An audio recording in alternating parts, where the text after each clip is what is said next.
السلام عليكم ورحمة الله.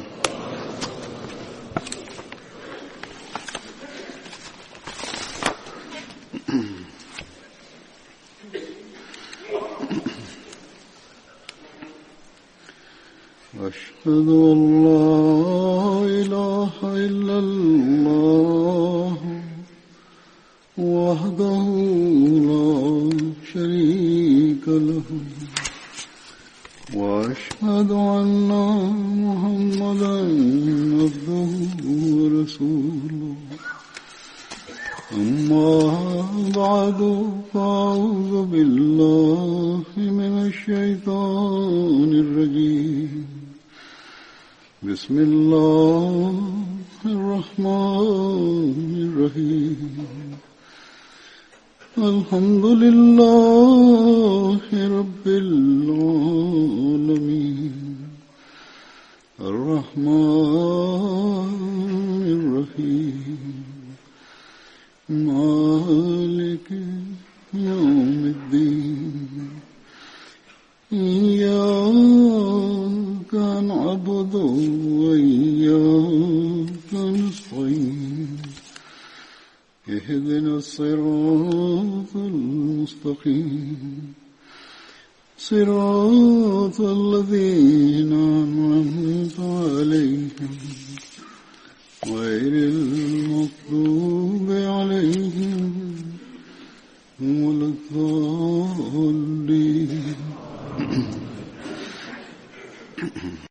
இன்று நான் கூறவிருக்கிற பத்ர் சஹாபாக்களுள் முதலாவது ஹதரத் ஹுசைன் பின் ஹாரிஸ் உடையது. ஹதரத் ஹுசைனுடைய தாயார் சுஹைலா பின்த் கசாயி ஆகும். இவர் பனு முத்தலிபுடைய அப்தே பனாஃப் கோத்திரத்தை சார்ந்தவர். இவர் தமது இரு சகோதரர்களான துஃபைல் மற்றும் அபு உபைதாவுடன் சேர்ந்து மதீனாவுக்கு இடம்பெயர்ந்தார்கள். இவர்களுடன் மிஸ்தா பின் உசாசா மற்றும் அப்பாத் பின் முத்தலிப் ஆகியோர் இருந்தார்கள். மதினாவில் ஹதரத் அப்துல்லா பின் சலமா அஜ்லானி வீட்டில் தங்கினார்கள். ஒரு அறிவிப்பின்படி ஹதரத் ரசூலுல்லாஹி ஸல்லல்லாஹு அலைஹி வஸல்லம் அவர்கள் ஹதரத் ஹுசைன் மற்றும் அப்துல்லா பின் சுபைர் இருவருக்கும் இடையில் சகோதரத்துவத்தை ஏற்படுத்தினார்கள். முஹம்மது பின் இஸ்ஹாக் உடைய அறிவிப்பின்படி ஹதரத் ஹுசைன் பத்ர், உஹது உட்பட எல்லா போர்களிலும் ஹதரத் ரசூலுல்லாஹி ஸல்லல்லாஹு அலைஹி வஸல்லம் அவர்களுடன் கலந்து கொண்டார். ஹதரத் ஹுசைனுடைய இரு சகோதரர்கள் ஹதரத் உபைதுல்லா மற்றும் ஹதரத் துஃபைல் இருவரும் கூட பத்ர் போரில் கலந்து கொண்டார்கள். இவரது மரணம் ஹிஜ்ரி 32 நடந்தது. ஹதரத் ஹுசைனுடைய மகன் பெயர் அப்துல்லா, மகள்கள் ஹதீஜா மற்றும் ஹிந்த் ஆவார்கள். இவர்களும் இஸ்லாத்தை ஏற்றிருந்தனர்.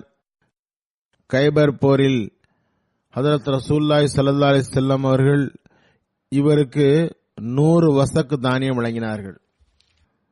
ஒரு வசக் என்பது 60 சாவு ஆகும். ஒரு சாவு என்பது 2.5 சேருக்கு சமமானது அல்லது சற்று குறைவாக இருக்கும். இவ்வாறு 375 மண் அளவு தானியம் வழங்கினார்கள். ஹதரத் சஃப்வான் ரலியல்லாஹு அன்ஹு உடைய தந்தையார் வஹாப் பின் ரபியா ஆகும். இவர் 2வது சஹாபி. ஹதரத் சஃப்வானுடைய சுட்டு பெயர் அபு அம்ராகும். இவர் பனு ஹாரிஸ் கோத்திரத்தை சார்ந்தவர். இவரது தந்தையார் பெயர் வஹாப் பின் ரபியா ஆகும். இவரது பெயர் ஒரு அறிவிப்பில் வஹைப் என்றும் வருகிறது. இவரது தாயார் பெயர் தாத் பின் அஜ்தம் ஆகும். இவர் பைதா என்ற பெயரால் பிரபல்யமாக இருந்தார். இதனால் சவ்வானே இப்னு பைதா என்றும் கூறப்படுகிறது. இவர் ஹதரத் சஹல் மற்றும் சுஹைலுடைய சகோதரர் ஆவார். இருவரும் தவிர இவரும் ஒரு சகோதரர் ஆவார். சஹல் மற்றும் சுஹைலிடமிருந்து ரசூலுல்லாஹி ஸல்லல்லாஹு அலைஹி வஸல்லம் அவர்கள் மஸ்ஜித் நபவியுடன் நிலைத்து வாங்கினார்களே, அவர்கள் அல்ல. ஹதரத் ரசூலுல்லாஹி ஸல்லல்லாஹு அலைஹி வஸல்லம் ஹதரத் சஃப்வானை ராஃபி பின் முஅல்லாவுடன் சகோதரத்துவத்தை ஏற்படுத்தினார்கள். ஒரு அறிவிப்பின்படி ரபியா பின் அஜ்லானுடன் சகோதரத்துவத்தை ஏற்படுத்தியிருந்தார்கள். இவரது மரணம் பற்றி பல்வேறு கருத்துக்கள் உள்ளன. சிலர் சஃப்வான் பத்ர் போரில் தைமா பின் அதி ஷஹீதாக்கினார் என்றும், ஒரு அறிவிப்பின்படி பத்ர் போரில் இவர் ஷஹீத் ஆகவில்லை, மாறாக பத்ர் போர் உட்பட எல்லா போர்களிலும் ஹதரத் ரசூலுல்லாஹி ஸல்லல்லாஹு அலைஹி வஸல்லமுடன் கலந்து கொண்டார் என்றும் வருகிறது. ஹதரத் சஃப்வான் பற்றி ஒரு அறிவிப்பில் வருகிறது, இவர் பத்ர் போருக்கு பிறகு மக்காவிற்கு திரும்பிச் சென்றார். சில காலம் கழித்து மீண்டும் இடம்பெயர்ந்து மதீனா சென்றார். அறிவிப்புகளில் இவ்வாறு காணப்படுகிறது, இவர் மக்கா வெற்றி வரை மக்காவில் இருந்தார். ஹதரத் இப்னு அப்பாஸ் அறிவிக்கின்றார்கள், ஹதரத் ரசூலுல்லாஹி ஸல்லல்லாஹு அலைஹி வஸல்லம்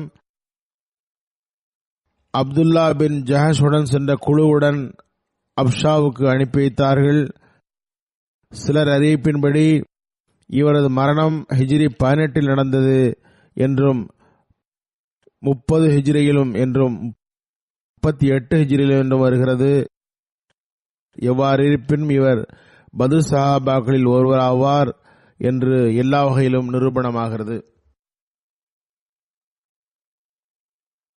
அடுத்த சஹாபி முபஷிர் பின் அப்துல் முன்சிர் ஆவார். ஹதரத் முபஷிர் உடைய தந்தையார் பெயர் அப்துல் முன்சிர், இவரது தாயார் பெயர் நசீபா பின் சயித் ஆகும். இவர் அவுஸ் கோத்திரத்தினுடைய ஒரு பிரிவான பனு அமர் பின் அவுஸை சார்ந்தவர். ஹதரத் ரசூலுல்லாஹி ஸல்லல்லாஹு அலைஹி வஸல்லம் அவர்கள் முபஷிர் பின் அப்துல் முன்சிர் ஹதரத் ஆக்கில் பின் அபு புகைருடன் சகோதரத்தை ஏற்படுத்தினார்கள். ஹதரத் ஆக்கில் பின் அபு புகைர் ரலியல்லாஹு மற்றும் முஜிஸ்ஸா பின் ஜியாத் இருவருக்கும் இடையில் சகோதரத்துவம் ஏற்படுத்தியதாகவும் கூறுகின்றனர். எவ்வாறு இருப்பினும் இவர் பத்ர் சஹாபிகளில் ஒருவராவார். அதே போரில் ஷஹீதுமானார். ஹதரத் சாயில் பின் அபு லுபாபா என்ற ஹதரத் முபஷிர் உடைய சகோதரர் அபு லுபாவின் மகன் ஆகிய சஹாபியிடமிருந்து அறிவிக்கப்படுகிறது, ஹதரத் ரசூலுல்லாஹி ஸல்லல்லாஹு அலைஹி வஸல்லம் முபஷிர் பின் அப்துல் முன்சிர் அவர்களுக்கு போர் பொருள்களை நிர்ணயித்தார்கள். நோமான் பின் அதி அவர்கள் வாங்கி கொண்டு வந்தார்கள். சகோதரர் மற்றும் சகோதரின் மகனுக்கும் பங்கு கிடைத்தது. மதீனா ஹிஜ்ரத்தின் போது இடம்பெயர்ந்தவர்களில் அபு சலமா பின் அப்துல் அசத் மற்றும் ஆமிர் பின் ரபியா, ஹதரத் அப்துல்லா பின் ஜஹஷ் அவரது சகோதரர் அபு அஹமது பின் ஜஹஷ் ஆகியோர் கபா என்ற இடத்தில் முபஷிர் பின் அப்துல் முன்சியிடம் தங்கினார்கள். இடம்பெயர்ந்து கால்நடையாக வந்தவர்கள் அவர்களிடம் தங்கினார்கள். ஹதரத் முபஷிர் பின் அப்துல் முன்சிர் மற்றும் அவரது இரு சகோதரர்களான அபு லுபாபா பின் அப்துல் முன்சிர் மற்றும் ரிபா பின் அப்துல் முன்சிருடன் பத்ர் போரில் பங்கு பெற்றார். ஹதரத் ரிபா பைத்தே அக்பாவில் கலந்து கொண்ட 70 அன்சார்களுள் ஒருவர். அதுபோன்று பத்ர் மற்றும் உஹது போர்களில் கலந்து கொண்டார். உஹது போரில் ஷஹீதானார். ஹதரத் ரசூலுல்லாஹி ஸல்லல்லாஹு அலைஹி வஸல்லம் பத்ருக்கு புறப்பட்ட போது ஹதரத் ரசூலுல்லாஹி ஸல்லல்லாஹு அலைஹி வஸல்லம் ஹதரத் லுபாபாவை மதீனாவுக்கு அமீராக்கி ரவுஹா என்ற இடத்திலிருந்து திருப்பி அனுப்பினார்கள். இது பற்றி முன்னரும் கூறப்பட்டது. மதீனாவில் இருந்து 40 மைல் தூரத்தில் உள்ள ஓர் இடம் ரவுஹாவாகும். ஆனால் ஹதரத் ரசூலுல்லாஹி ஸல்லல்லாஹு அலைஹி வஸல்லம் அவருக்கும் போர் பொருள்களில் இருந்து பங்கு நிர்ணயித்தார்கள். அல்லாமா இப்னு இஸ்ஹாக் அறிவிக்கின்றார்கள், முபஷிர் பின் அப்துல் முன்சிர் பனு அமர் பின் அவுஸ் கோத்திரத்தை சார்ந்தவர். பத்ரில் ஷஹீதான அன்சாரி சஹாபாக்களுள் ஒருவர் ஆவார். ஹதரத் அப்துல்லா பின் அம்ர் பின் ஹராம் அறிவிக்கின்றார், நான் உஹது போருக்கு பிறகு கனவு கண்டேன். ஹதரத் முபஷிர் பின் அப்துல் முன்சிர் என்னிடம் கூறுகின்றார், சில நாட்களுக்கு பிறகு நீர் எம்மிடம் வந்து விடுவீர். அப்போது நான் அவரிடம், நீர் எங்கு இருக்கிறீர் என்று கேட்டேன். அதற்கு அவர், நான் ஜன்னத்தில் இருக்கிறேன், ஜன்னத்தில் விரும்பியதை உண்கிறேன், குடிக்கிறேன் என்றார். நான் அவரிடம், நீங்கள் பத்ர் போரில் ஷஹீதாகிவிடவில்லையா என்றேன். அவர், ஏன் இல்லை, என்னை மீண்டும் உயிரூட்டப்பட்டுள்ளது என்றார். அந்த சஹாபி இந்த கனவை ஹதரத் ரசூலுல்லாஹி ஸல்லல்லாஹு அலைஹி வஸல்லமிடம் கூறினார். ஹதரத் ரசூலுல்லாஹி ஸல்லல்லாஹு அலைஹி வஸல்லம் அவரிடம், அபு ஜாபிரே, ஷஹாதத் என்பதுதான், ஷஹீதானவர் அல்லாஹ்விடம் சென்ற பிறகு சுதந்திரமாக சுற்றித் திரிகிறார் என்றார்கள். ஹதரத் அல்லாமா சர்கானி பத்ரில் ஷஹீதான சஹாபிகள் பற்றி கூறுகின்றார். 2 சஹாபிகள் அவுஸ் கோத்திரத்தை சார்ந்தவர்கள். அவர்களுள் ஒருவர் சாத் பின் கைசமா. ஒரு சிலர் இவரை தைமா பின் அதி ஷஹீதாக்கினார் என்றும், சிலர் அம்ரு பின் அப்தே ஊத் ஷஹீதாக்கினார் என்றும் கூறுகின்றார்கள். சம்பூதி தமது நூலில் கிதாபே வஃபாவில் எழுதுகின்றார், அகலே சேர்களின் எழுத்துக்களில் இருந்து தெரிய வருகிறது, பத்ரில் ஷஹீதான சஹாபாக்களில் ஹதரத் உபைதா தவிர மற்ற அனைவரும் பத்ர் களத்தில் அடக்கம் செய்யப்பட்டனர். ஹதரத் உபைதா சில காலம் கழித்து வஃபாத்தானதால் சப்ரா அல்லது ரௌஹா என்ற இடத்தில் அடக்கம் செய்யப்பட்டார்கள். திப்ரானி சாரிவா இடமிருந்து அறிவிக்கப்படுகிறது. ஹதரத் இப்னு மஸ்ஊத் அறிவிக்கின்றார்கள், நிச்சயமாக ரசூலுல்லாஹி ஸல்லல்லாஹு அலைஹி வஸல்லம் சஹாபாக்களுள் பத்ரில் ஷஹீதாக்கப்பட்டவர்களுள் ஆன்மாக்கள் பச்சை பறவைகளிடம் அல்லாஹ் வைப்பான். அவர்கள் ஜன்னத்தில் உண்பர், குடிப்பர். அதே நிலையில் இருக்கும் நிலையில் அவர்களிடம் இறைவன் திடீரென்று ஒரு நாள் முன் தோன்றி, என் அடியார்களே, நீங்கள் என்ன விரும்புகிறீர்கள் என்று கேட்பான். அவர்கள், இந்த ஜன்னத்தை விட வேறு ஏதாவது உள்ளதா என்பர். அல்லாஹ் மீண்டும் மீண்டும் அவர்களிடம், உங்களுக்கு என்ன வேண்டும் என்று கேட்பான். அப்போது 4ஆம் முறை கேட்டதும் அவர்கள், எமது ஆன்மாவை எமது உடலுக்கு மீண்டும் திருப்பி அனுப்பு, அதன் மூலம் நாங்கள் முன்னர் ஷஹீதானது போன்று மீண்டும் ஷஹீதாக ஆக்கப்படுவதற்காக அவ்வாறு செய்க என்பார். பிறகு அடுத்த சஹாபி வரக்கா பின் யாஸ் ஆவார். ஹதரத் வரக்கா இவருடைய பெயர் பற்றியும் கருத்து வேறுபாடுகள் காணப்படுகின்றன. வரக்கா என்ற பெயருடன் வத்ஹா மற்றும் வத்கா என்றும் வந்துள்ளது. ஹதரத் வரக்காவினுடைய தந்தையின் பெயர் யாஸ் பின் அம்ராகும். இவர் அன்சார்களின் கஸ்ரஜ் கோத்திரத்துடைய ஒரு கிளையான பனு லுதான் பின் கனம் கோத்திரத்தை சார்ந்தவர். அல்லாமா இப்னு இஸ்ஹாக்குடைய அறிவிப்பு கிணங்க ஹதரத் வரக்கா உன்னுடைய 2 சகோதரர்கள் ரஃபி மற்றும் ஹதரத் அம்ருவுடன் பத்ர் போரில் கலந்து கொள்ளும் வாய்ப்பை பெற்றிருந்தார். ஹதரத் வரக்காவுக்கு பத்ர் போர் தவிர உஹது, அகழ் போர்களிலும் மற்ற எல்லா போர்களிலும் ஹதரத் நபிகள் நாயகம் ஸல்லல்லாஹு அலைஹி வஸல்லம் அவர்களுடன் கலந்து கொள்ளும் வாய்ப்பு கிடைத்தது. இவரது ஷஹாதத் யமாமா போரின் நாளில் ஹதரத் அபூபக்கருடைய ஹிலாஃபத்தில் ஹிஜ்ரி 11 நடந்தது. அடுத்த சஹாபி முஹஸ்ஸஸ் பின் நஸ்லாஹ். இவரது தந்தையார் நுஸ்லா பின் அப்துல்லா ஆவார். இன்னொரு கூற்றின்படி இவரது தந்தையார் பெயர் வஹப் ஆகும். இவரது சுட்டு பெயர் அபு நுஸ்லாவாகும். இவர் வெள்ளை நிறமும் அழகிய முக அமைப்பும் கொண்டவர். இவரது பட்டம் குஹைராவாகும். இவர் அக்ரப் என்ற பெயராலும் அழைக்கப்பட்டார். இவர் பனு அப்தே ஷம்சுடைய நட்பு கோத்திரத்தை சார்ந்தவர். சிலர் பனு அப்தே அஷ்ஹல் உடைய நட்பு கோத்திரத்தை சார்ந்தவர் என்றும் கூறுகின்றார்கள். ஹதரத் மாரிஸ் மற்றும் அக்ரப் 2 பெயர்களும் இவருக்கு உண்டு. இவர் மக்காவில் பனு கனம் பின் தௌதான் கோத்திரத்தை சார்ந்தவர். இந்த கோத்திரம் முஸ்லிம் ஆகியது. இந்த கோத்திரத்தின் ஆண் பெண்கள் அனைவரும் மதீனாவுக்கு ஹிஜ்ரத் செய்ய வாய்ப்பு பெற்றிருந்தார்கள். அவர்களுள் மாரிஸ் பின் நுஸ்லாவும் அடங்குவார். வாக்கிதி எடுகின்றார், இப்ராஹிம் பின் இஸ்மாயில் கூற கேட்டேன், சரா நாளில் சீகரஸ் போரில் அதாவது ஹிஜ்ரி 6ஆம் ஆண்டு நடந்த போரில் ஹதரத் மாரிஸ் பின் நுஸ்லாவை தவிர பனு அப்துல்லாவுடைய வீட்டில் வேறு எவரும் வெளியே வரவில்லை. ஹதரத் முஹம்மது பின் மஸ்லமா ஒரு குதிரையில் சென்றிருந்தார். அதன் பெயர் துல்லமாவாகும். ஹதரத் ரசூலுல்லாஹி ஸல்லல்லாஹு அலைஹி வஸல்லம் அவர்கள் மாரஸ் பின் நஸ்ராவுக்கும் உம்ரா பின் ஹஸ்முக்கும் இடையில் சகோதரத்துவத்தை ஏற்படுத்தியிருந்தார்கள். இவர் பத்ர், உஹது, அஹல் ஆகியவற்றில் கலந்து கொண்டார். சாலி பின் வாக்கி அவர்களின் கருத்தின்படி சாலி பின் கைசானிடமிருந்து அறிவிக்கப்படுகிறது. மாரிஸ் பின் நஸ்லா கூறினார், நான் கனவில் அடிவானத்தை பார்த்தேன். அது எனக்காக திறக்கப்பட்டது. நான் அதில் நுழைந்து விட்டேன். அதிலிருந்து 7ஆம் வானம் வரை போய்விட்டேன். பிறகு சிதறத்துல் முன்தஹா வரை சென்று விட்டேன். அங்கு என்னிடம் இதுதான் உனது இலக்கு என்று கூறப்பட்டது. மாரிஸ் கூறுகின்றார், நான் அபூபக்கர் சித்தீக்கிடம் கனவு விளக்கம் கேட்டேன். அன்னார் கனவு விளக்கம் அளிப்பதில் நிபுணராக இருந்தார்கள்.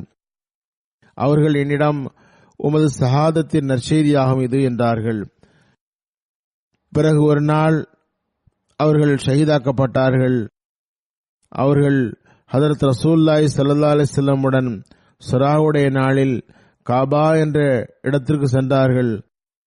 இதனை சீகரஸ் போர் என்றும் கூறப்பட்டது. இது ஹிஜ்ரி 6ஆம் ஆண்டு நடந்தது. உமர் பின் உஸ்மான் யாசி அறிவிக்கின்றார்கள், முஅஸிஸ் பின் நுஸ்லா பத்ர் போரில் கலந்து கொண்டார். அப்போது அவருக்கு 31 அல்லது 32 வயது இருக்கும். அவர் ஷஹீதான போது 37 அல்லது 38 வயது இருக்கும். ஹதரத் மாரிஸ் உடைய ஷஹாதத் சம்பவம் இவ்வாறு கூறப்படுகிறது. ஹதரத் யாஸ் பின் சல்மா அவர்கள் சீகரஸ் போர் பற்றி கூறுகின்றார்கள், எனது தந்தை என்னிடம் கூறினார், ஹுதைபியா நிகழ்ச்சிக்கு பிறகு நாங்கள் மதினாவுக்கு திரும்புவதற்காக வெளிப்பட்ட போது நாங்கள் ஓரிடத்தில் தங்கினோம். எங்களுக்கும் பனு லுஹ்யானுக்கும் இடையில் ஒரு மலை இருந்தது. அவர்களோ இணை வைப்பவர்களாவர்.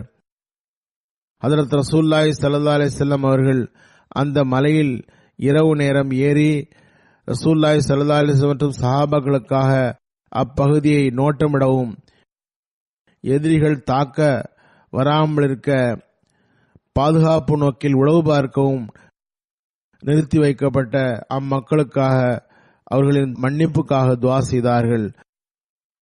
ஹதரத் சல்மா பின் அக்வா கூறுகின்றார், நான் அந்த இரவில் 2-3 முறை அம்மலையில் ஏறினேன். பிறகு மதினா வந்து சேர்ந்தோம். ஹதரத் ரசூலுல்லாஹி ஸல்லல்லாஹு அலைஹி வஸல்லமுடைய ரபா என்ற பெயருள்ள அடிமையிடம் ஒட்டகம் அனுப்பினார்கள். ரபா ரசூலுல்லாஹி ஸல்லல்லாஹு அலைஹி வஸல்லமுடைய ஒரு அடிமை. அந்த அடிமையும் நானும் தல்ஹாவின் குதிரையின் மீது ஏறி வெளியில் வந்தோம்.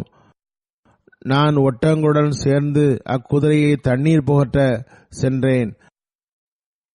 விடிந்ததும் அப்துர் ரஹ்மான் பசாரி என்பவர் ஹதரத் ரசூலுல்லாஹ்வுடைய ஒட்டகத்தின் மீது தாக்குதல் தொடுத்தார். ஒரு கோத்திரமும் அத்துடன் பகை வீரர்களும் இருந்தார்கள். கால்நடைகளை குரல் கொடுத்து அனைத்தையும் கூட்டிச் சென்றார்கள். அதன் மேய்ப்பர்களை வெட்டினார்கள். அறிவிப்பாளர் கூறுகின்றார், நான் கூறினேன், ரபா, ஒரு குதிரையை பிடி, தல்ஹா பின் உபைதுல்லாவிடம் கொண்டு சேர். நான் ரசூலுல்லாஹி ஸல்லல்லாஹு அலைஹி வஸல்லம் அவர்களுக்கு செய்தியை சேர்க்க வேண்டியுள்ளது. இணை வைப்பவர்கள் அன்னாரது கால்நடைகளை களவாடி சென்று விட்டனர். பிறகு நான் மதினாவின் பக்கம் திரும்பி ஒரு மேட்டின் மீது நின்றவாறு யா சுபாஹா, யா சுபாஹா என்று குரல் கொடுத்தேன். இந்த வார்த்தை அரபிகளிடம் எதிரிகள் மற்றும் களவாடுபவர்கள் நம்மை நெருங்கும் காலை வேளையில் கூறப்படும். அத்துடன் முரசு கொட்டப்படும் அல்லது உரத்த குரலில் உதவி கோரப்படும். அதனை கேட்டு உதவி செய்யக்கூடியவர்கள் உடனே வர வேண்டும், வந்து அவர்களை எதிர்க்க வேண்டும் என்பதற்காக அவ்வாறு செய்யப்படும். சிலர் கூறுகின்றார்கள், சண்டையிடுபவர்களுக்கு ஒரு வரைமுறை இருந்தது. அவர்கள் இரவில் சண்டையை நிறுத்திவிட்டு தம் இடத்திற்கு திரும்பி விடுவார்கள். பிறகு சுபஹா பற்றி இன்னொரு அறிவிப்பில் வருகிறது. சுபஹா என்று கூறி மறுநாள் சண்டைக்காக மக்களை அழைக்கப்படும். வெடிந்து விட்டது, தயாராகுங்கள் என்று பொருளாகும். ஹதீஸில் சொற்பொருள் அஹ்ராதில் இது கூறப்பட்டுள்ளது. எவ்வாறு இருப்பினும் கூறப்படுகிறது, அவர் கூறுகின்றார், நான் அவர்களின் பின்னால் அம்பை வீசியவாறு பின்தொடர்ந்து சென்றேன். நான் ஒரு போர் பாடலை பாடிக்கொண்டு சென்றேன். அனப்னு அக்வாய் யோமர் ரஸா, நான் அக்பாவின் மகனாவேன், இந்த நாள் இழிந்தவர்களுக்கு அழிவின் நாளாகும் என்று கூறிக்கொண்டே சென்றேன்.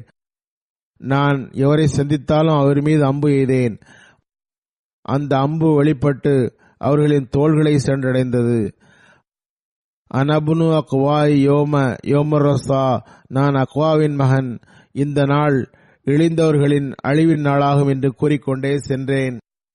கூறுகின்றார், அல்லாஹ்வின் மீது ஆணையாக நான் அம்புகளை விட்டுக்கொண்டே அவர்களை காயமுற செய்து கொண்டே சென்றேன். என் முன் குதிரைகள் எவராது வந்தால் நான் ஏதாவது மரத்தில் சென்று கீழே அமர்ந்து கொள்வேன். அங்கிருந்து அம்பு விட்டு அவரை காயமுறச் செய்வேன். இவ்வாறு முன்னேறி செல்ல செல்ல மலை வழிப்பாதை குறுகலாகிக் கொண்டே சென்றது. அந்த குறுகிய வழியில் நுழைந்து அம்மலையின் மீது ஏறி கல்லை வீசினேன். ஹதரத் நபி நாயகம் ஸல்லல்லாஹு அலைஹி வஸல்லம் கால்நடைகளை களவாடி சென்றவர்கள் மீது தனித்து நின்று தாக்குதல் தொடுத்துக் கொண்டே அவர் சென்றார். வழியில் அம்பு எய்து கொண்டே சென்று பிறகு மலையின் மீது ஏறி அவர்கள் மீது கற்களை வீசி தாக்கினார். கூறுகின்றார், இவ்வாறு நான் அவர்களின் பின்னால் சென்றேன். ஹதரத் ரசூலுல்லாஹி ஸல்லல்லாஹு அலைஹி வஸல்லம் அவர்களுடைய ஒட்டகங்களில் ஒரு ஒட்டகத்தையும் அல்லாஹ் பின்தங்கிவிட்டு செல்லுமாறு செய்யவில்லை. குறுகிய மலைப்பாதை என்பதனால் அவர்கள் பின்தங்கிவிட்டார்கள். ஆனால் முன்னே வந்தவர்கள், அவர்களுக்கும் எனக்கும் இடையில் இருந்தவர்கள் மீது நான் அம்பு எய்து கொண்டே சென்றேன். அவர்கள் தமது 30 விட அதிகமான போர்வைகள் மற்றும் 30 ஈட்டிகள் ஆகியவற்றை பாரத்தை குறைக்கும் பொருட்டு வீசிவிட்டு சென்று விட்டார்கள். அவர்கள் ஓடுவதனால் தமது பொருள்களை பின்னால் விட்டுவிட்டு ஓடினர். எளிதாக ஓடுவதற்காக அவ்வாறு செய்தனர். அவர்கள் வீசிவிட்டு சென்ற இடங்களில் நான் அடையாளத்துக்கு கல்லை வைத்துக் கொண்டே சென்றேன். அதன் மூலம் ஹதரத் ரசூலுல்லாஹி ஸல்லல்லாஹு அலைஹி வஸல்லம் மற்றும் அன்னாரின் சஹாபாக்கள் அடையாளம் காண்பதற்காக அவ்வாறு செய்தேன். இந்நிலையில் ஒரு குறுகலான மலை அடிவாரத்தில் பத்ர் பாசாரியின் மகன் அவர்களை சந்தித்தான். அமர்ந்து உணவு உண்டு கொண்டிருந்தார்கள். நான் ஒரு முகட்டில் அமர்ந்திருந்தேன். பாசாரி கூறினார், எவரை நான் பார்க்கிறேன்? அந்த மனிதர் நம்மை மிகவும் கஷ்டப்படுத்தி விட்டார். அவர் காலையிலிருந்து நம் மீது அம்பு விட்டுக்கொண்டே இருக்கிறார். எந்த அளவுக்கு என்றால் அவர் நம்மிடமிருந்து எல்லாவற்றையும் பிடுங்கிக் கொண்டு விட்டார். உங்களில் 4 பேர் செல்லுங்கள் என்றார். சல்மா பின் அக்வா கூறுகின்றார், என் பக்கம் 4 பேர் வந்தார்கள். என்னை எவ்வளவு நெருங்கிவிட்டார்கள் என்றால் என்னை அவர்களால் பார்த்து பேச முடிந்தது. நான் அவர்களிடம், என்னை உங்களுக்கு தெரியுமா என்று கேட்டேன். அவர்கள் தெரியாது, நீர் யார் என்றார்கள். நான் சல்மா பின் அக்வா ஆவேன் என்றேன். மேலும் அவர் காவிர்களிடம் கூறினார், முஹம்மது ஸல்லல்லாஹு அலைஹி வஸல்லம் உடைய முகத்திற்கு கண்ணியம் அளித்த அந்த இறைவன் மீது ஆணையாக,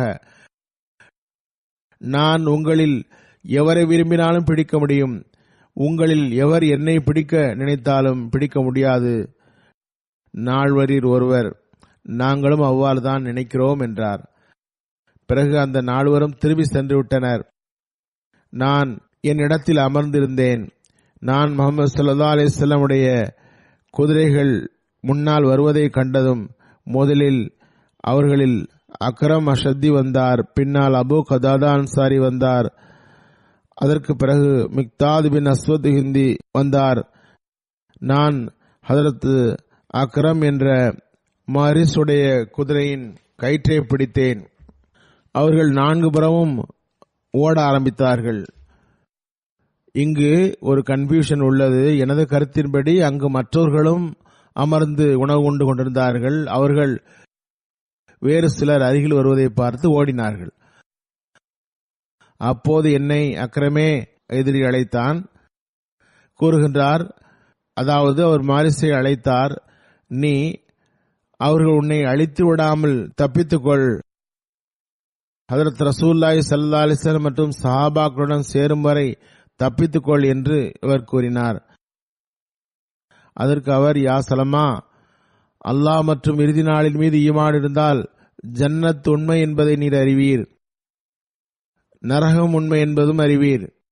எனவே நீ எனக்கும் ஷஹாதத்துக்கும் இடையில் தடையாக நிற்காதே என்றார். நான் அவரை விட்டுவிட்டேன். அக்ரப் மற்றும் அப்துல் ரஹ்மான் இருவரும் செயலிழந்தனர். அவர் அப்துல் ரஹ்மானுடன் அவரது குதிரையையும் காயமடைய செய்தார். அப்துல் ரஹ்மான் அக்ரமை, அதாவது மாரிஸை ஈட்டியால் குத்தி ஷஹீதாக்கினார். அப்துல் ரஹ்மான் அவரது குதிரையில் ஏறி திரும்பி ஓடினார்.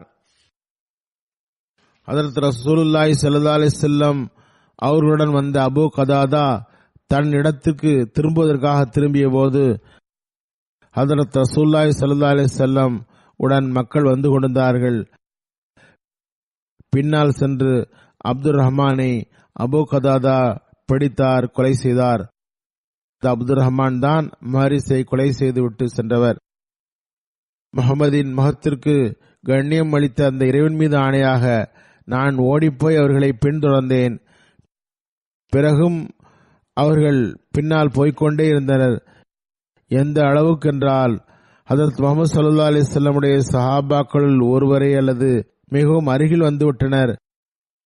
இந்நிலையில் சூரியன் மறையும் முன்பு மலை அடிவாரத்தில் சிறிது தண்ணீர் இருந்தது. அதனை மக்கள் சீகரப் என்று அழைத்தனர். அந்த இடத்தில் கொள்ளையடித்தவர்கள் தண்ணீர் அருந்த விரும்பினார்கள். அவர்கள் தாகம் கொண்டிருந்தார்கள். அப்போது அவர்கள் பின்னால் நான் துரத்தி கொண்டு வருவதை பார்த்தனர். அதிலிருந்து விலகி ஓடினர். ஒரு துளி தண்ணீர் கூட குடிக்க முடியவில்லை. அங்கிருந்து சென்று விட்டனர். தமது இருப்பிடத்தை நோக்கி விரைவாக ஓடினர். நானும் ஓடினேன்.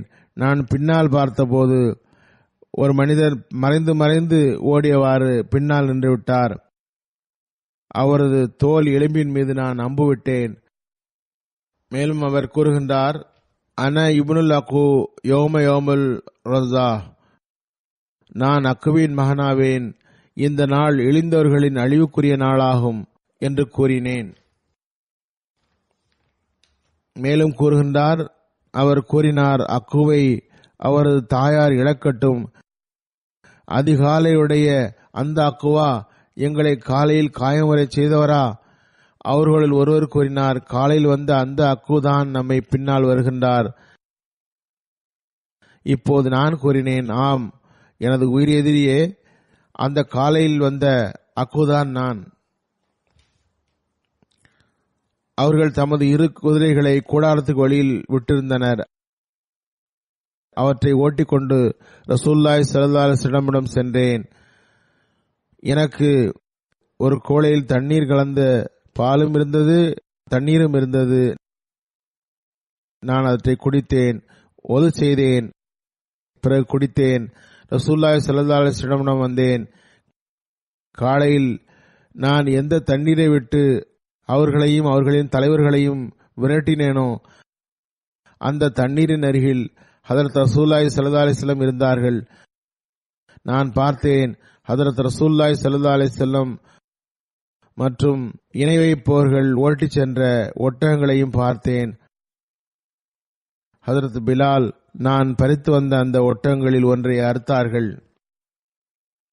ஹதரத் ரசூலுல்லாஹி ஸல்லல்லாஹு அலைஹி வஸல்லம் அவர்களுக்காக ஈரல் மற்றும் முதுகின் மேடு மாம்சத்தால் நிறைந்த பகுதியை தயார் செய்து கொண்டிருந்தார். நான் கூறினேன், அல்லாஹ்வின் தூதரே, என்னுடன் உங்களுடன் வந்துள்ளவர்களில் 100 பேரை தேர்ந்தெடுத்து அனுமதி வழங்கினால் அவர்களை பின்தொடர்ந்து கொலை செய்து விடுகிறேன். எந்த கோத்திரத்துக்காக அவர்கள் களவாடி சென்றார்களோ அவர்களுக்கு தகவல் தெரிவிக்கவும் கூட எவரும் மிஞ்ச மாட்டார்கள். ரசூலுல்லாஹி ஸல்லல்லாஹு அலைஹி வஸல்லம் வெளிப்படையாக சிரித்தார்கள். நெருப்பின் வெளிச்சத்தில் அவர்களின் அருளுக்குரிய பற்கள் கூட தெரிந்தன. அன்னார் கூறினார்கள், சலமா, நீர் அதனை செய்ய முடியும் என்று கருதுகிறீரா? அனைவரும் அவர்கள் வீடு திரும்பும் முன் கொல்ல முடியுமா? நான் கூறினேன், ஆம், உங்களுக்கு கண்ணியமளித்த இறைவன் மீது ஆணையாக. அன்னார் கூறினார்கள், அவர்கள் இப்போது கத்பானுடைய தலைநகருக்கு போய்விட்டார்கள். இன்னொரு ரிவாயத்தில் வருகிறது, அந்த வார்த்தையை கூறப்பட்டுள்ளது, சல்மா பின் அக்கு ஹதரத் ரசூலுல்லாஹி ஸல்லல்லாஹு அலைஹி வஸல்லமிடம் இணை வைப்பவர்களை பின்தொடர அனுமதி கேட்டார். ஹதரத் ரசூலுல்லாஹி ஸல்லல்லாஹு அலைஹி வஸல்லம் கூறினார்கள், யா இப்னு அக்குவே, நீ வெற்றி பெற்ற பிறகு அவர்களை போகவிடும், கண்டும் காணாமல் விட்டுவிடும். இனி பின்தொடர்ந்து என்ன பயன்? அவரது போருக்கு இது ஒரு முன்மாதிரியாகும். அவர் தன்னந்தனியாக போரிட்டார். ஹதரத் மாசஸ் வந்து அவர்களுடன் தாக்குதல் தொடுத்தார். அவர்கள் மறைந்து எவ்வாறு அவரை ஷஹீதாக்கினார்கள்? முதலில் அவரது குதிரைகளை பிடித்து தள்ளினார்கள், தப்பிவிட்டார். ஆனால் தாக்குதல் தொடுத்தார்கள், அன்னார் ஷஹீதாகிவிட்டார். ஒன்று ஹதரத் மாசஸ் உடைய ஷஹாதத் சம்பவம், இரண்டாவது அவரது வீரம் மற்றும் யுத்தம் வரை தெரிய வருகிறது. அக்கு எவ்வாறு அவர்களின் தலைவரிடமிருந்து பொருள்களை பறித்தார். இதில் இன்னொரு முக்கியமான விஷயம் என்னவென்றால், பொருள்களை திரும்ப பெற்றதும் நான் பின்தொடர்ந்து சென்று அவர்களை கொலை செய்கிறேன் என்று சொல்லியும் ஹதரத் ரசூலுல்லாஹி ஸல்லல்லாஹு அலைஹி வஸல்லம் கூறினார்கள், போகவிடுங்கள், பொருள் வந்துவிட்டது, அவர்களை போகவிடுங்கள். இதுதான் ரசூலுல்லாஹி ஸல்லல்லாஹு அலைஹி வஸல்லமுடைய நடைமுறை. ஏனென்றால் அன்னாருக்கு கொலை செய்வது நோக்கமாக இருக்கவில்லை. அந்த தலைவர்களை தாக்கி அவர்கள் எடுத்து சென்ற பொருள்களை திரும்ப வாங்க வேண்டும். அனைவரும் காயமுற்று தப்பி ஓடும் நிலையில் எந்த யுத்தமோ கொலையோ செய்ய அவர்கள் விரும்பவில்லை. எவ்வாறு இருப்பினும் அவர் கூறினார், ஹதரத் ரசூல் கரீம் ஸல்லல்லாஹு அலைஹி வஸல்லம் அவரிடம் அவர்களை விட்டுவிடு, அவர்கள் போகட்டும் என்று கூறினார்கள். அவர்கள் ஹத்பானுடைய ஒரு மனிதர் வந்தார். அவர் கூறினார், இன்ன மனிதர் அவர்களுக்காக ஒட்டகம் மறுத்தார். அதன் தோலை உரித்து கொண்டிருக்கும் பொழுது புழுதி வந்தது. அவர்கள் வந்து விட்டார்கள் என்று கூறினார். உடனே அவர்கள் அங்கிருந்து ஓடிவிட்டனர். விடிந்ததும் ஹதரத் நபிகள் நாயகம் ஸல்லல்லாஹு அலைஹி வஸல்லம் கூறினார்கள், இன்று நம்முடைய மிகச்சிறந்த போர் வீரர் அபூ கதாதா ஆவார்கள். கால்நடையாக சென்றவர்களில் சிறந்தவர் சலமா ஆவார்கள். அதாவது கால்நடையாக சென்று எதிரிகளை பெரும் சிரமத்திற்கு உள்ளாக்கினார்கள். மேலும் கூறுகின்றார்கள், ரசூலுல்லாஹி ஸல்லல்லாஹு அலைஹி வஸல்லம் என்னிடம் 2 பங்கு தந்தார்கள். ஒன்று வாகனத்தில் சென்றதற்காகவும் இன்னொன்று கால்நடையாக சென்றதற்கும் 2 பங்கு தந்தார்கள். பிறகு ரசூலுல்லாஹி ஸல்லல்லாஹு அலைஹி வஸல்லம் மதீனா திரும்பினார்கள். என்னை அஸ்பாவு ஒட்டகத்தில் தமக்கு பின்னால் உட்கார வைத்தார்கள். அவ்வாறு நாங்கள் சென்றோம். கூறுகின்றார், எவராலும் முந்த முடியாத அளவுக்கு ஓடக்கூடிய ஒரு அன்சாரி கூறினார், மதீனா வரை ஓடுபவர் உண்டா? இப்போது யுத்தம் மற்றும் எதிரிகளுக்கு நெருக்கடி கொடுத்தல் ஆகியவற்றுக்கு இடையில் சஹாபாக்கள் தமது மனமகிழ்ச்சிக்குரிய வேலைகளையும் செய்து வந்தார்கள். ஒருவர் மற்றவருடன் சிறு சிறு அறைகோள் விடுத்தனர். நேரப்போக்கிற்கு அவ்வாறு செய்தனர். எதிரிகளால் ஏற்பட்ட நிரந்தர மன அழுத்தம் குறைவதற்காக அவ்வாறு செய்தனர். எவ்வாறு இருப்பினும் அவர் கூறினார், என்னுடன் ஓட்டப்பந்தயம் வைக்க எவராவது தயாரா என்று கூறுகின்றார். அவர் மீண்டும் மீண்டும் அவ்வாறு கூறியதும் ஒருவர் அவரை சீண்டினார். நீ எந்த கண்ணியத்துக்குரியவரையும் மதிக்க மாட்டாயா? எந்த பெரியவரையும் மதிக்க மாட்டாயா? அவர் கூறினார், ஹதரத் ரசூலுல்லாஹி ஸல்லல்லாஹு அலைஹி வஸல்லம் அவர்களை தவிர. எனக்கு ஹதரத் ரசூலுல்லாஹி ஸல்லல்லாஹு அலைஹி வஸல்லம் அவர்களை தவிர வேறு எவர் மீதும் பயமில்லை. அப்போது நான் கூறினேன், அல்லாஹ்வின் தூதரே, என் தாயும் தந்தையும் தங்களுக்கு அர்ப்பணம். இந்த மனிதருடன் என்னை ஓட விடுங்கள். ஹதரத் நபிகள் நாயகம் ஸல்லல்லாஹு அலைஹி வஸல்லம் கூறினார்கள், சரி, நீர் விரும்பினால் அவ்வாறே செய்யுங்கள். நான் அவரிடம் கூறினேன், சரி வாருங்கள். நான் எனது பாதங்களை திருப்பி குதித்தவாறு ஓடத் தொடங்கினேன். ஓரிரு முறை அவர் பின் ஓடினேன். எனது சக்தியை தக்க வைத்துக் கொண்டேன். மெதுவாக அவர் பின்னாலேயே ஓடினேன். பிறகு வேகமெடுத்தேன். அவரை சென்று சேர்ந்தேன். அவர் ஓடிக்கொண்டே இருந்தார். மதீனாவில் எல்லோரையும் விட வேகமாக ஓடுபவராக அவர் இருந்தார். கூறுகின்றார், நான் வேகமெடுத்து அவரை பிடித்து விட்டேன். அவரது தோள் மீது ஒரு குத்துவிட்டு, அல்லாஹ்வின் மீது ஆணை, நீ பின்தங்கினாய் என்று கூறினேன். ஒரு அறிவிப்பாளர் கூறுகின்றார், எனது கருத்தின்படி அவர் கூறினார், நான் மதீனா வரை அவருக்கு முன்னே சென்றேன். பிறகு 3 நாள் வரை தங்கினோம். அதற்கு பிறகு ஹஜ்ரத் ரசூலுல்லாஹி ஸல்லல்லாஹு அலைஹி வஸல்லம் உடன் பிறகு கைபருக்கு சென்றோம். திப்ரி வரலாற்று நூலில் போர்களை பற்றிய சில விவரங்கள் உள்ளன. ஹஜ்ரத் ஹாசிம் பின் அம்ரு பின் கதாதாவிடமிருந்து அறிவிக்கப்படுகிறது, சீகரஸ் எதிரிகளிடம் சென்றபோது முதல் குதிரை ஹஜ்ரத் முஅஸ்ஸஸுடையது. அதுதான் முதலில் சென்று சேர்ந்தது. அது பனு அசத் பின் ஹுசைமாவில் இருந்தது. ஹஜ்ரத் முஅஸ்ஸஸ் பின் நுஸ்லா உடைய பெயர் அக்ரப் என்றும் கூறப்பட்டுள்ளது. மேலும் அவர் கமீர் என்றும் கூறப்பட்டார். எதிரிகளின் தரப்பிலிருந்து களவு மற்றும் ஆபத்து ஏற்பட்டு ஒன்று கூடுமாறு அறிவிப்பு செய்யப்பட்ட போது ஹஜ்ரத் மஹமூத் பின் மஸ்லமாவின் குதிரை அவரது தோட்டத்தில் கட்டப்பட்டு கிடந்தது. குதிரையின் கணைப்பு சத்தம் கேட்டதும் அவர் பாய்ந்து வந்தார். அவரது குதிரை ஒரு சிறந்த சுதாரிப்பான குதிரை. பனு அப்தே அஷாலுடைய பெண்களில் சிலர் கட்டப்பட்ட குதிரையின் கணைப்பு சத்தத்தை கேட்டு ஹஜ்ரத் முஅஸ்ஸஸ் பின் உஸ்லாவிடம் கூறினார்கள், கமீரே, இந்த குதிரை மீது சவாரி செய்வதற்கு உமக்கு சக்தி உள்ளதா? நீர் பார்க்கிற இந்த குதிரைகளின் மீது சவாரி செய்ய முடியுமா? பிறகு அவர் முஸ்லிம்கள் மற்றும் ரசூலுல்லாஹி ஸல்லல்லாஹு அலைஹி வஸல்லம் ஆகியோரை சென்று சந்திக்க முடியுமா என்றதும் நான் தயார் என்றேன். பிறகு அப்பெண் அந்த குதிரையை தந்தார். நான் அதில் சென்றேன். அதற்கு முஅஸ்ஸஸ் ஹஜ்ரத் ரசூலுல்லாஹி ஸல்லல்லாஹு அலைஹி வஸல்லம் அவர்களை வந்து சேர்ந்தார். அன்னார் முன் வந்து நின்றார். ஹஜ்ரத் முஅஸ்ஸஸ் நுஸ்லா கூறினார், சிறிய கூட்டமே, நில்லுங்கள். முஹாஜிர் அன்சார்கள் உமக்கு பின்னால் உள்ளார்கள். அவர்களும் உங்களுடன் வந்து சேரட்டும் என்று கூறினார். அறிவிப்பாளர் கூறுகின்றார், எதிரிகளில் ஒருவர் அவர் மீது தாக்குதல் தொடுத்தார்கள். அவரை ஷஹீதாக்கினார்கள். அவரது குதிரை கட்டுப்பாட்டை இழந்து ஓடியது. எவராலும் கட்டுப்படுத்த முடியவில்லை. எந்த அளவுக்கு என்றால் அது பனு அப்தே அஷாலுடைய பகுதிக்கு வந்து அது கட்டப்பட்டிருந்த அந்த கயிற்றுக்கு அருகில் வந்து நின்றது. அந்த நாளில் முஸ்லிம்களில் அவரை தவிர வேறு எவரும் ஷஹீதாகவில்லை.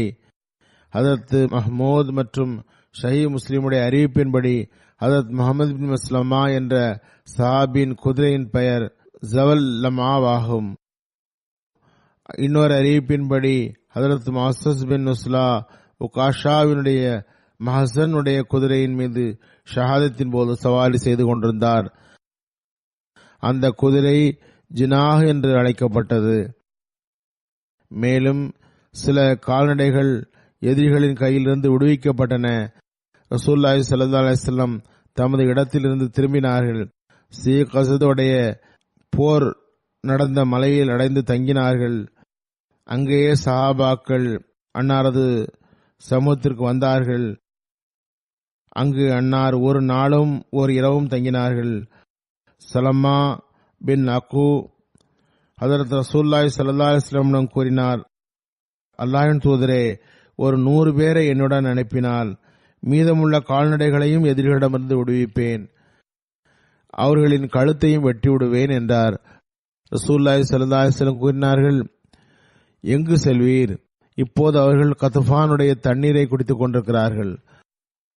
ரசூலுல்லாஹி ஸல்லல்லாஹு அலைஹி வஸல்லம் தமது சஹாபாக்களுக்கு 100 பங்கு வைத்து கொடுத்து அவர்களின் உணவுக்காக ஒட்டகத்தையும் பகிர்ந்து அளித்தார்கள்.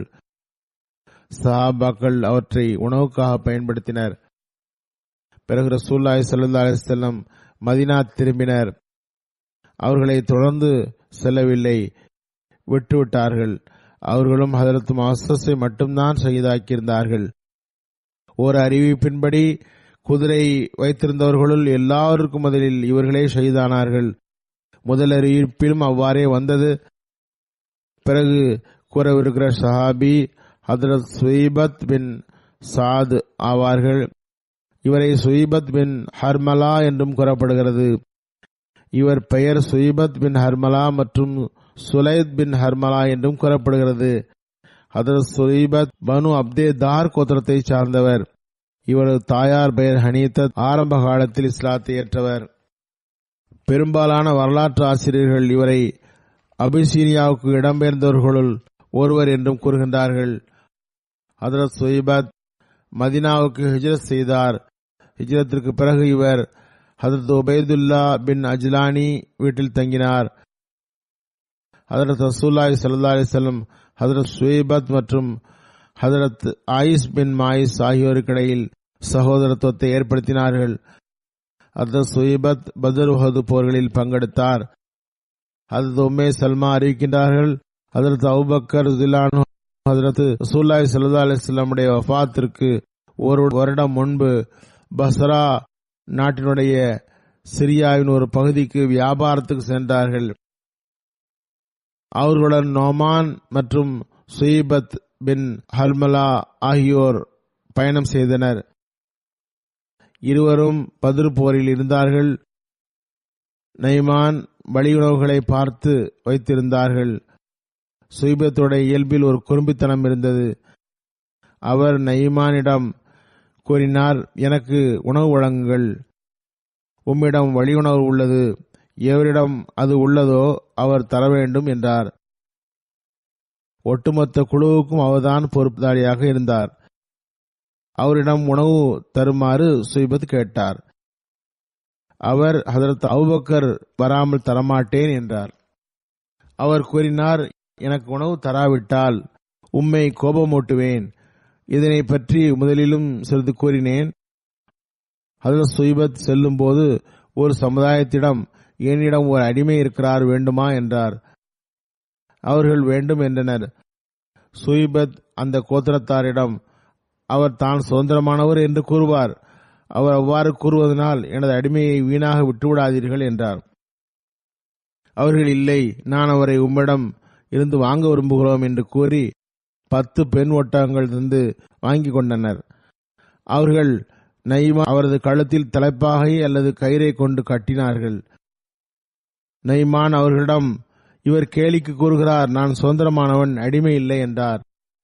அவர்கள், முதலிலேயே நீர் இப்படித்தான் கூறுவீர் என்று எங்களிடம் கூறிவிட்டார் என்று கூறி பிடித்துக் கொண்டு சென்றனர். ஹதரத் அபூபக்கர் ரலியல்லாஹு அன்ஹு திரும்பி வந்ததும் அவரை பற்றி கூறியதும் அன்னார் அவர்களிடம் சென்று அவர்களின் ஒட்டகங்களை திரும்ப தந்து நோமானை திரும்ப வாங்கினார்கள். இவர் சுதந்திரமானவர், அடிமை இல்லை, இவர் நகைச்சுவைக்காக கூறியுள்ளார் என்று கூறினார்கள். இவ்வாறு நகைச்சுவையும் சஹாபாக்களிடம் இருந்தது. எவ்வாறு இருப்பினும் அவர்கள் திரும்பி வந்தார்கள். நபிகள் நாயகம் ஸல்லல்லாஹு அலைஹி வஸல்லம் வந்தார்கள்.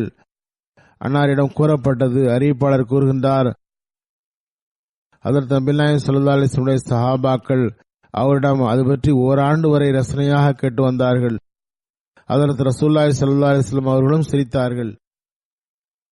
இந்த நகைச்சுவை ஒரு வருடம் வரை பிரபல்யமாக இருந்தது.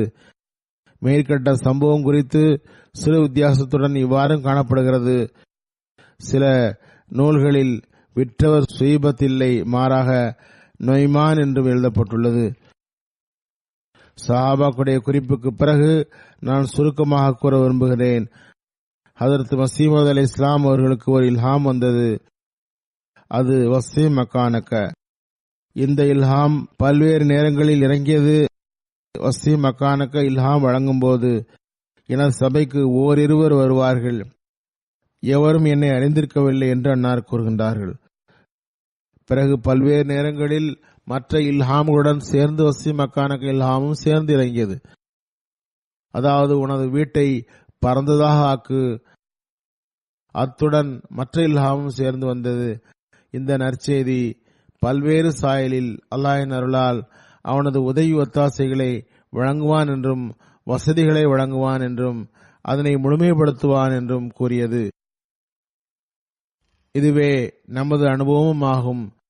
ஜமாத்தின் வரலாறும் தெரிவிக்கின்றது. இவ்வளவு மகிமையுடன் அல்லாஹ் தஆலா இந்த இல்ஹாமை முழுமை செய்தான். இப்பொழுதும் கூட நிறைவேறிக் கொண்டிருக்கின்றது. நாம் ஹதரத் மஸீஹ் அலைஹிஸ்ஸலாமுடைய எளிய அடிமைகள். நம்மை கூட இந்த இல்ஹாம் பல்வேறு நேரங்களில் நிறைவேற காண செய்து இருக்கின்றது. அல்லாஹ் செய்திருக்கின்றான்.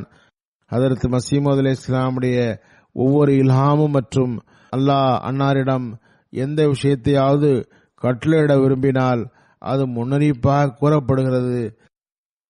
உண்மையில் ஹதரத் ரசூலுல்லாஹி ஸல்லல்லாஹு அலைஹி வஸல்லம் உடைய மார்க்கம், அதாவது இஸ்லாம் பரவுதல் மற்றும் வளர்ச்சிக்குரிய முன்னறிவிப்பே ஆகும். அது அவர்களுக்கு பிறகு கிலாஃபத் மூலமாக ஹதரத் ரசூலுல்லாஹி ஸல்லல்லாஹு அலைஹி வஸல்லம் அவருடைய தூது செய்தி உலகில் பரவும் என்ற முன்னறிவிப்பாகும். ஆகவே நமது ஒவ்வொரு அடியும் முன்னேற வேண்டும் அல்லது வளர்ச்சியை பார்க்க வேண்டும். அது அல்லாஹ்வின் திட்டமாகும். இனி இதனை அல்லாஹ் இஸ்லாத்தை உலகில் பரப்புவதற்காக ஏற்படுத்தினான். இந்த முன்னுரையுடன் ஹதரத் மஸீஹ் அலைஹிஸ்ஸலாமுடைய இல்ஹாமின் பக்கம் வருகிறேன். அதாவது வஸீம் மக்கானகா ஹிலாஃபத் யூகேக்கு ஹிஜ்ரத்தான பிறகு பிரிட்டனிலும் ஐரோப்பாவிலும் அமெரிக்காவிலும் ஆப்பிரிக்காவிலும் உலகில் உள்ள எல்லா நாடுகளிலும் ஜமாத் பரவுவதுடன் நமது இடங்களும் பரவிக்கொண்டே சென்றன. அல்லாஹ் நமக்கு இடங்களை வழங்கிக் கொண்டே இருக்கின்றான். எந்த அளவுக்கு என்றால் அதற்கு 4வது கலீஃபா மஸீஹ் ரஹ்மஹுல்லாஹ் ஹிஜ்ரத் செய்த உடனேயே அவர்கள் அசாதாரண விரிவாக்கத்தின் காட்சியை அவர்களுக்கு காட்டினான். இஸ்லாமாபாத்தில் 25 ஏக்கர் நிலம் வாங்க ஜமாத்திற்கு வாய்ப்பு வழங்கினான். பிறகு மேலும் 6 ஏக்கர் நிலம் கிடைத்தது. அங்கு மாநாடு நடந்தது. ஜமாத் பணியாளர்களுக்கு தங்குமிடமும் வாழ்வை அர்ப்பணித்தவர்களுக்கு தங்குமிடமும் உருவானது. ஹலிஃபத்துல் மஸீஹ் அவர்கள் தங்குவதற்கு ஒரு பங்களாவும் சில அலுவலகங்களும் இருந்தன. ஓரிடம் மஸ்ஜிதாக ஆக்கப்பட்டது. எனக்கு நினைவு உள்ளது, 1985 நான் இங்கு வந்தபோது ஹதரத் 4வது கலீஃபா மஸீஹ் என்னிடம் குறிப்பாக கூறினார்கள், அல்லாஹ் தஆலா நமக்கு தலைமையாக அமைப்பதற்கு ஒரு நல்ல இடத்தை தந்துள்ளான். கிட்டத்தட்ட இந்த சொற்களைத்தான் கூறினார்கள். திட்டமிட்டு கூறவில்லை. எனக்கு திட நம்பிக்கை உண்டு. பிற சாட்சியங்களும் வைத்தும் நான் வெளிப்படுத்துகின்றன. ஹதரத் 4வது கலீஃபா மஸீஹ் அவர்களுக்கு இங்கு முறையாக ஒரு தலைமையகம் உருவாக்கும் எண்ணம் இருந்தது. எவ்வாறு இருப்பினும் அல்லாஹ் ஒவ்வொரு பணிக்கும் ஒரு நேரத்தை நிர்ணயித்திருக்கின்றான். இப்போது அல்லாஹ் வாய்ப்பு தந்துள்ளான். இஸ்லாமாபாத்தில் புதிய கட்டடம் உருவாகியுள்ளது. சில அலுவலகங்கள் நல்ல வசதியுடன் உருவாக்கப்பட்டுள்ளன. முறைப்படி பள்ளியும் கட்டப்பட்டுள்ளது. காலத்தில் கலீஃபாவிற்கும் தங்குமிடமும் உருவாகியுள்ளது. மேலும் வாழ்வை அர்ப்பணித்தவர்களுக்கும் பணியாளர்களுக்கும் வீடுகள் உருவாகியுள்ளன. மேலும் உருவாகும். லண்டனில் அலுவலகங்கள் தற்காலிகமான வீடுகளுக்கு மாற்றப்பட்டு பயன்படுத்தப்பட்டன. நெருக்கடியான அறைகளில் மிகவும் சிரமத்துடன் நடத்தப்பட்டது. பணி மேம்பட்டதனால் இடம் மிகவும் குறைவாக உணரப்பட்டது. இது தவிர கவுன்சிலும் கூட ஆட்சேபனை செய்தது. இவை தங்குமிடமாக உருவாக்கப்பட்டவை. நீங்கள் அவற்றை அலுவலகமாக பயன்படுத்துகிறீர்கள், உடனே நிறுத்துங்கள் என்றது. பொதுவாக அவ்வப்போது இந்த கூச்சல் வந்து கொண்டே இருந்தது. இப்போது இந்த புதிய கட்டடம் மூலம் 3-4 அலுவலகங்கள் இந்த வீடுகளில் இருந்து இன்ஷா அல்லாஹ் இஸ்லாமாபாத்துக்கு மாற்றப்படும். அதுபோன்று அல்லாஹ் தஆலா இஸ்லாமாபாத்தில் ஃபாரின்ஹாம் உடைய திட்டமிடப்பட்ட 2 மாடி கட்டடமும் கூட ஜமாத்திற்கு கிடைக்க செய்துள்ளான். அதில் பிரஸ் செய்ய நடத்தப்படுகிறது. 2-3 மைல் தூரத்தில் இந்த கட்டடமும் ஒரு சில அலுவலகங்களும் உள்ளன. பிறகு குத்தாமுல் அஹ்மதியாவும் ஒரு கட்டடத்தை வாங்கும் வாய்ப்பு பெற்றுள்ளது. அதற்கும் மாநாடு திடலுக்காக ஹதீகத்துல் மஹதி கூட அருகிலேயே வாங்கும் வாய்ப்பு அல்லாஹ் தந்திருக்கின்றான். அது 200 விட அதிகம் ஏக்கர் ஆகும். பிறகு ஜாமியா அஹ்மதியா லண்டன் இங்கிருந்து மாறியது. அசாதாரண முறையில் குறைந்த விலையில் தற்போதைய இடத்தை ஜாமியா அஹ்மதுக்காக அல்லாஹ் தாலா நல்ல சூழல் மற்றும் வசதிகளுடன் வழங்கினான். கிட்டத்தட்ட அது 30 ஏக்கர் நிலமாகும். இவை அனைத்தும் இஸ்லாமாபாத்திலிருந்து 10-20 நிமிட தூரத்தில் உள்ளவை. இஸ்லாமாபாத் தற்போது திட்டமிடப்பட்டபடி பிளானிங்குடன் முன்னர் வாங்கப்படவில்லை. அனைத்தும் அல்லாஹ்வின் திட்டமாகும். அவை அனைத்தும் அருகருகே ஒன்றாக அமைந்துவிட்டன. அல்லாஹ் தலைமையகத்துடன் சேர்த்து மற்ற வசதிகளுடன் ஏற்பாடு செய்துவிட்டான். ஜாமியா அருகில் இருப்பது அவசியம். துஆ செய்யுங்கள். அல்லாஹ் இந்த ஏற்பாடுகளிலும் எல்லா வசதிகளையும் ஒருங்கு கூட்டி தந்தது எல்லா வகையிலும் அருளுக்குரியதாக அமையட்டுமாக. நான் ஏற்கனவே கூறியது போன்று கலிஃபத்துல் மஸீஹின் தங்குமிடமும் மற்றும் அலுவலகங்களும் அங்கு உருவாக்கப்பட்டுள்ளன. பெரிய பள்ளி உருவாகியுள்ளது. காரணம், இப்போது லண்டனில் இருந்து இன்ஷா அல்லாஹ் சில நாட்களில் இஸ்லாமாபாத்திற்கு மாறிவிடுவோம். அங்கு மாறிய பிறகு எல்லா வகையிலும் அங்கு தங்குமிடம் பர்க்கத்துக்குரியதாக அமைய துஆ செய்யுங்கள். அல்லாஹ் எப்போதும் அருள் புரிவாராக. அல்லாஹ் தஆலா இஸ்லாமாபாத்தில் இருந்து இஸ்லாத்திற்கு தப்லீகை முன்னரை விட அதிகமாக விரிவுபடுத்துவானாக. இங்கு இன்னொன்றையும் தெளிவுபடுத்த விரும்புகிறேன். மஸ்ஜித் ஃபதுலுடைய அருகில் இருப்பவர்களுக்கு அகமதிகளால் உருவான டிராபிக் மற்றும் பார்க்கிங்கால் நிறைய இட நெரிசல் ஏற்படுவதாக புகார் வந்துள்ளது. எனவே புதிய இடத்தில் அருகில் இருப்பவர்களுக்கு தொழுகைக்காக இஸ்லாமாபாத் வருபவர்களால் எந்த புகாரும் வரக்கூடாது. அதற்கு இடம் தராதீர்கள். அருகிலுள்ள மக்கள் வருவார்கள். டிராபிக் உடைய கட்டுப்பாடுகளை எப்போதும் கவனத்தில் கொள்ளுங்கள்.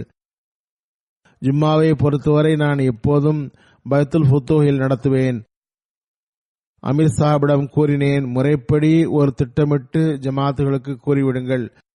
எந்த ஜமாத்து அல்லது மக்கள் இஸ்லாமாபாத்திற்கு ஜும்மா தொழ வருவார்களோ அவர்களும் சுற்று வட்டாரத்து மக்களும் இஸ்லாமாபாத்தில் ஜும்மா தொழலாம்.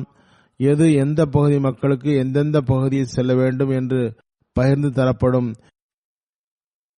இஸ்லாமாபாத்திலிருந்து 20 மைல் தூரத்தில் இருப்பவர்கள் அங்கேயே ஜும்மா தொழலாம்.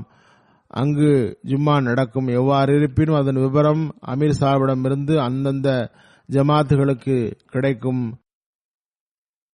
20 மைலுக்கு அப்பால் உள்ளவர்களுக்கு எந்தெந்த ஜமாத்திற்கு செல்ல வேண்டும் என்று முறைப்படுத்தப்படும். எவ்வாறு இருப்பினும் மீண்டும் நான் கூறுகின்றேன், துஆ செய்யுங்கள். அல்லாஹ் அங்கு மாறும் திட்டத்தை எல்லா வகையிலும் பர்க்கத்துக்குரியதாக ஆக்குவானாக.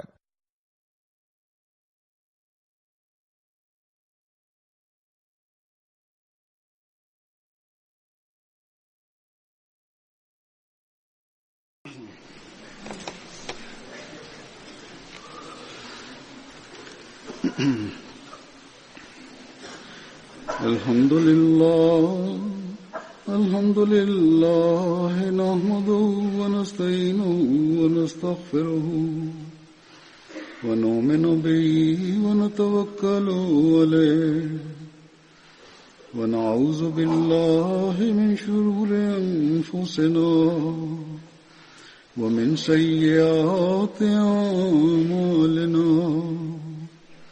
من يهده الله فلا مضل له ومن يضلل فلا هادي له ونشهد أن لا إله إلا الله ونشهد أن محمدا عبده ورسوله.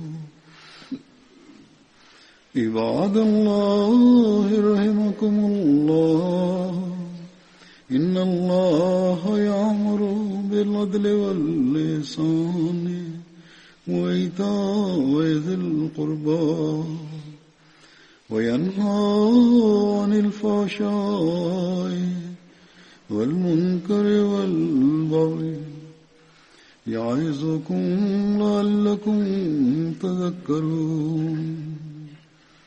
اذكروا الله يذكركم وادعوه يستجب لكم ولذكر الله أكبر.